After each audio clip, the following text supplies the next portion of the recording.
First off, I want to say sorry about the key beeping noise, but you know, someone's got to do it. It's part of the job. Anyways, right?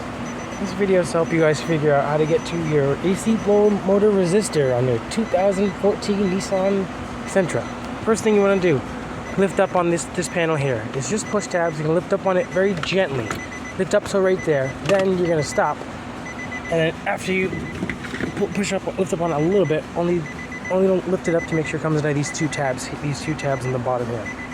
Then after you do that, you're going to go up top.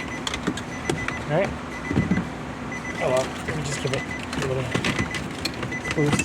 Right, you're gonna go up top, pull this panel out. Once again, you're just gonna get your trimmer bone tool and just pull this panel out. Right, take that, throw that to the side. Once you do that, you're gonna release the two screws that are in here, and they actually go to right there and over there. Okay, after you do that, put your car. You're gonna want to put your car in neutral. That way this thing will come over your shifter. I already did that, so mine came out already. And that's also the reason why it wouldn't go back in when I tried to put it in a second ago. Right? You know, I have this plugged in for test purposes, and that's a good idea. So we originally thought it was just an issue with this control board here, but it was the actual resistor. And the reason why we're actually in here today is because the fan just never stopped. As soon as you turn the car on, the fan would be going, be activated. All right? Okay, so that being taken care of, how do you get there? So you take off, you know, your panels here. Take off all your panels here. You're gonna have some Phillips heads, then you're gonna have some T20, Torx 20 screws. Torx 20 screws that follow all back through there, okay? Then after that, you don't want to pop off, you know, these various, pop off these various panels. Starting with these two 10mm bolts that are down here.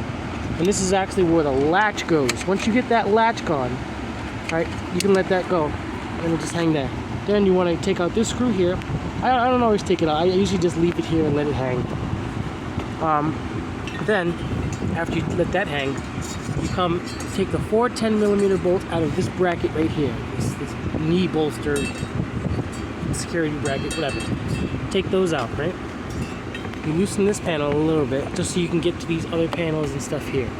And you want all this stuff to come out. Unplug your push to start sensor right there. And then wham, you have access to a blower motor resistor, that is. It's actually all the way back inside here. Oh, oops, mine just fell. All the way back inside there. See that hole? Specifically, right there. That's actually where that goes. Yep, that hole right there. Yeah, so the best way that I figured out to do it was to just take all this stuff off. You don't have to take the whole dashboard off. You really, really don't. You can just get your hand right in through here and just sneak it in. I swear. Okay, I'm back. Alright, after some decent wrestling for about 4 minutes, I got it. You just have to get your finger skills in there. That's the blower motor resistor, that black box up there, that white tag on it. My advice, take out that wire before you put it back in. It comes out way easier. And if you don't take out that wire, what I did was to actually get that out is I just gave it a yank. It just came out. You know what I mean? So that's that. Have fun. There it is. Make sure you just put everything back. Don't lose any bolts. And good luck.